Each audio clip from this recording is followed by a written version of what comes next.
kapag ayaw magtuloy-tuloy, mag-swing na electric pan yung mga idol, nandito yung problema, nasa gearbox. So, example natin, magsiswing siya dito dapat sa kaliwa. So, hindi siya magtuloy-tuloy, parang may bumabara. So, ang tunog niya mga idol, yung tik-tik-tik-tik-tik. So, parang parang tik-tik mga idol. So, yun yung tunog niya. So, ito yung problema niya mga idol. Oh. Ayan. Kung makikita nyo, ayan oh, sobrang laki na ng kinain. Yan. So, ito yung papalitan natin mga idol. So, ang presyo na ito nasa 20 pesos kapag bibili ka sa electronic shop. So, minsan, itong cover niya, yung may problema din. So, malaki na yung pinakabutas niya. Dahil nga dito, ayan o. Kasi umiikot to eh. So, ang laki na ng kinain. So, ito yung problema niya mga idol o. Kaya hindi siya magtuloy-tuloy mag-swing. So, ngayon, tuturuan ko kayo kung paano magpalit na ito. Ito, yung yung pagpapalit na ito. Lang to, yung kapag gusto mo makatipid. So, nasa 20 pesos to. Pero yung iba ginagawa, para hindi na sila magkalikot, pinapalitan nila ng isang buong gearbox. So, sayang naman kasi ito.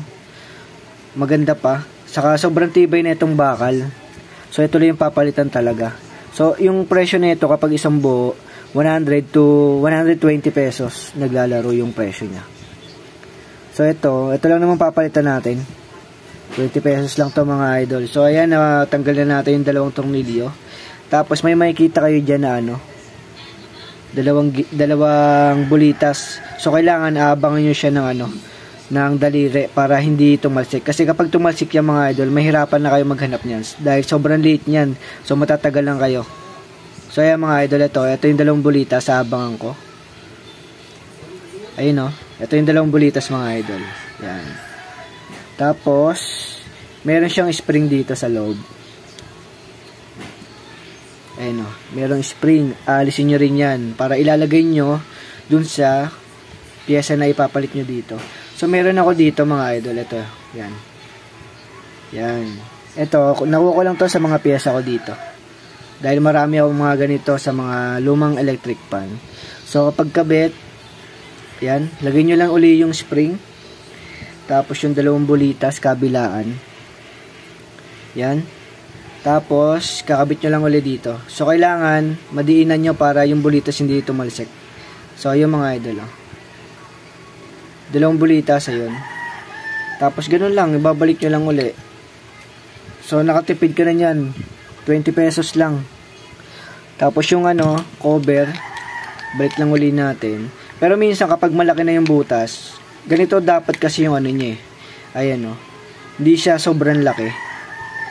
Yan Kasi kapag malaki na tong butas na to, ganun din magiging problema niyan. Titigil-tigil din sa pagsiswing, hindi magtutuloy-tuloy. So kailangan ganito yung clearance niya mga idol. Yan, ganun lang. Kasi kapag kapag sobrang laki, hindi rin magtutuloy-tuloy. So yun lang, andun lang yung problema mga idol. Andito, tapos dito sa may cover. Tapos minsan yung mga yung mga gear, ito turo ko na rin sa inyo mga idol. Para kung sakali na